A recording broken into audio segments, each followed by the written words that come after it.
there's a reminder of how tough this game is.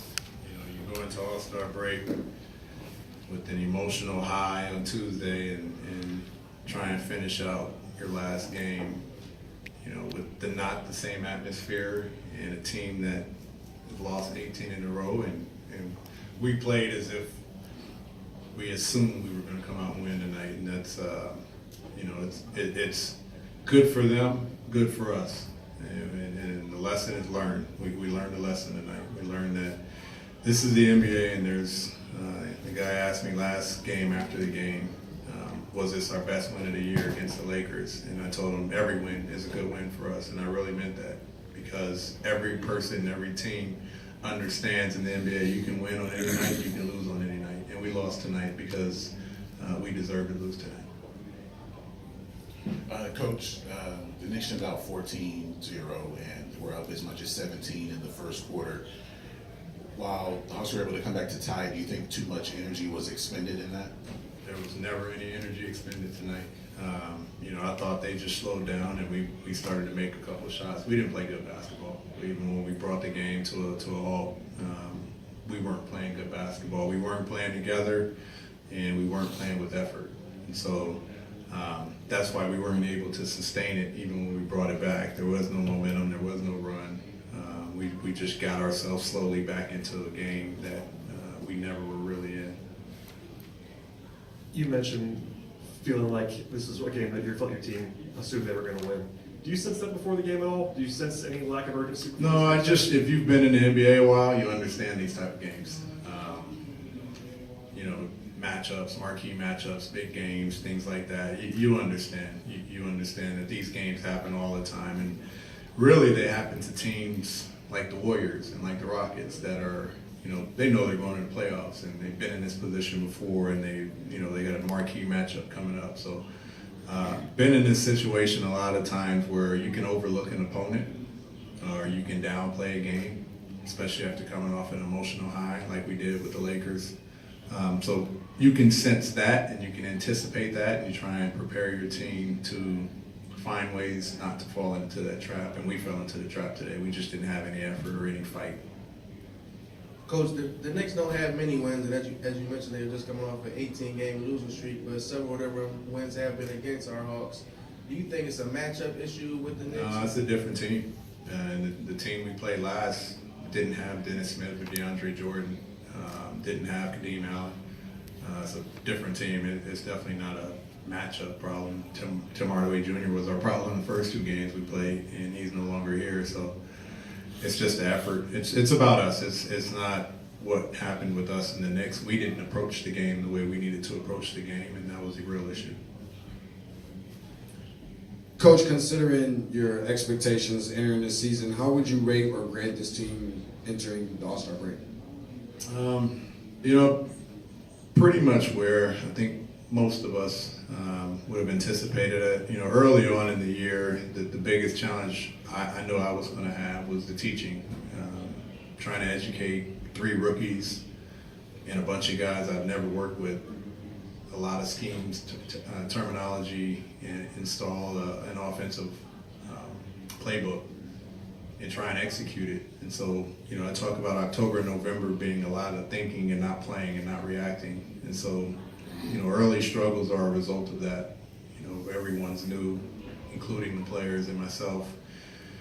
From Christmas to All-Star, I thought that's where we saw a lot of growth. We saw Kevin Huerter, you know, really blow up at Philadelphia and really have a great game in Indiana. We see Trey, his shooting numbers come to earth for us. And you see him dominate. You see him really just be a floor leader. John was amazing from Christmas to All-Star. And so for a team, it's where we probably want it to be.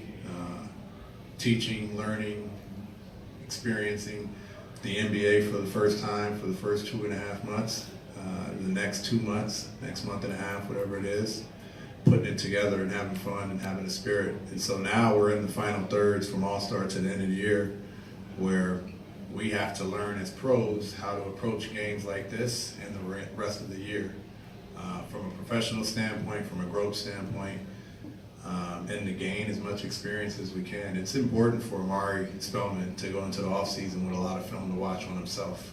And hopefully it's a lot of positive film, but we want to gather information. We want to be able to finish. We want to be in tight games. We want to go, we have 9 road games. We want to go and test ourselves on the road some more. And we want to finish here at home. We want to have a better showing at home. We know when we perform, the city of Atlanta enjoys the Hawks, and they enjoy this young team. But we have to do that. We have to prove that more often. And so that's the focal point for us as a basketball team, from All-Star to the end of the year. But this is where we knew we would be when you have a young team, the ups and the downs to start, the ups in the middle, and now we have to figure out how to finish the year collectively as a group. This is our roster. This is who we'll be for the remainder of the year. And so the togetherness is there, the spirit is there, the information is all there. We just have to apply it every time we step to the court. Coach, with a loss like this, especially going into the All-Star break, would you like to have your team just kind of get away from basketball during the break? Yeah, it's important. It is. We've played 58 games. It's a lot of basketball. I think Trey played a little under 40 last year. I'm sure Kevin played under 40. I think Amari played 40, being the national champion. So 18 more games than they're used to, and we still have 24 more to go. It's important to decompress, to get away, to enjoy time. I asked every single guy where they were going, just to know, where their minds will be for the next 4 or 5 days. But it is important to get away and then to come back feeling refreshed and having, some of the knick-knack injuries probably gone, so we can finish the season the right way. Coach, coming out of the All-Star break, do you have any personal goals as far as how the team should finish the season? No, it's still, it's still growth and development. I think, had we lost the game and competed and played as hard as we played the other night, and we were out there fighting and playing together, I would have had no problems. That wouldn't have been my issue. I didn't think we had the right approach tonight. So the rest of the year is about our approach and the effort and the togetherness and the spirit. We've done a lot of good things leading up to this point to get our team and our players together to buy in. We have to find a way to hold on to that for the next 24 games. So that's the most important part. Our players continue to get better, to continue to show growth, continue to work, but as a unit, we have to stay together. We have to keep the spirit, and we have to finish on a high note. Coach, knowing that John and Trey are going to Charlotte, have you spoken with them or given them any advice about just being in that atmosphere around all those All-Stars? The easiest and simplest answer is to enjoy it. You can get overwhelmed if you've never been with, the social commitments and community events that you have to do, the media and press that they have to do, the amount of people that's there, in addition to just playing in the game and participating on Saturday. So the biggest thing is they have to enjoy it. If you get overwhelmed, you kind of miss the purpose of going. But I hope they'll have their families there. They both will. They're flying out tonight, and they'll get to play in the game tomorrow, and it'll be a lot of fun. But I hope they just get 2 days to really enjoy it and then get some personal time away after. Coach, leading up to the All-Star break, are there any specific areas that you feel like the team had overachieved based on your initial expectations? One thing I was encouraged most with is the shot selection. And we've talked about it a lot this year. I think we're 69% of our shots are at the rim or three. And, to educate a young team on what we're looking for offensively and then go out and execute it is important. And we know we can get better. We know we can move the ball better. We know we can continue to find those type of shots anytime we want. And so we talk about good to great. We get a lot of good shots. We want great shots, and that's the demand we place on ourselves offensively. I think our guys understand what I was hoping to bring offensively and defensively, and so it's still just a matter of more time, continuing to execute. I like the spirit of our group. I like the collectiveness. I like the togetherness of our group. I like where we're headed, and so you never know. As a first-time coach, I didn't know if I was going to be fighting players every day, or disgruntled guys or guys not buying into it. But I think the guys really buy into it. They really enjoy each other, and they enjoy my staff, which is very important.